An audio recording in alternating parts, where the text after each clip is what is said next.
Hello, loves. Let's do a detailed version of how I created this cake. This cake is a little bit special to me because it belongs to my daughter's best friend. She's actually a neighbor that lives down the street, and it was for her graduation. So let's start with the bottom tier. It is fondant, and I have a little tool that I use, or I should say a plastic mat that I use to indent the triangles in, so I have the shape there.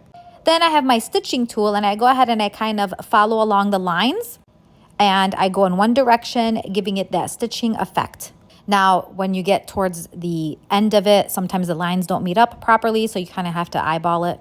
And I know some don't turn out very even, but once you go ahead and have the final look of the cake, it's not very obvious.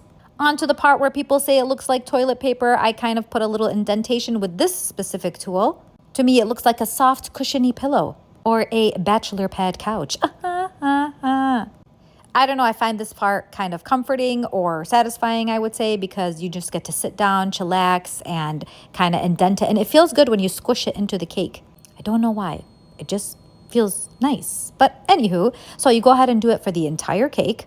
And on to sticking the pearls. So I use this mini steamer that is used for clothes, but I use it for cake. And I steam the fondant just a little bit to make it sticky. That's what's going to stick the little pearls on there.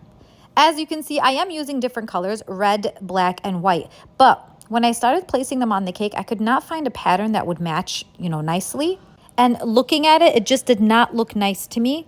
I took several pearls out. I tried different types of patterns. I tried red, white, and black. I switched them around. Nothing seemed to work. It just didn't look, pleasing to the eye. So I messaged the customer and I asked her if it's okay if I just use black, because it didn't really look nice. She had requested this initially, and she's like, yeah, sure, you're the artist. You go ahead and do what you gotta do. So I took all of the little pearls out after I had tried them several different times, and I just used black pearls. I feel like it's a lot classier. On to the bottom tier of the cake. This is simple rosette cakes. Rosette cakes used to be super, super popular when I first started, caking 10 years ago. I probably made a rosette cake maybe 4 times a week. I went through massive amounts of buttercream because these types of cakes require a lot of cream.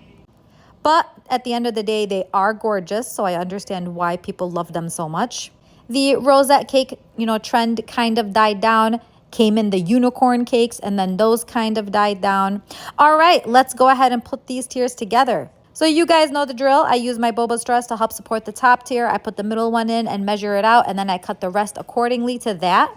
This makes sure that they are all the same length. And then I go ahead and I place them. I kind of eyeball the 7 inches. So the top is a 7-inch, so I use 7 straws.